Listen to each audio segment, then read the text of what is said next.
This is the short mini lesson on latent prints. So we learned previously that latent prints are impressions that are left by the friction-ridged skin on the surface of things such as tool handles, glass, doors, etc. And you can collect these latent prints, but you're going to have to use some tools in order to do so. So you can dust them with black powder, and you'll see the black powder will bind with the residue, so the different sweat and oils left by the ridges on your fingerprints will bind with the black powder, and then you can use a clear tape to lift the fingerprint and save it. Um, an unknown fact, camel hairs is usually the most common animal hair that's used to make fingerprint brushes. And actually, the brushes we're going to be using in school today don't use any brushes. What they're going to use is a physical property of a substance known as magnetism. There's different ways to get these prints to make them visible so that you can study them.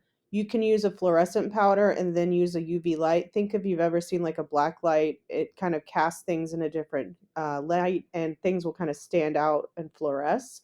It's kind of similar to this. So they'll use fluorescent powder, UV lights. That'll help them find latent prints, especially whenever it's on multicolored surfaces or dark surfaces that might be hard to see.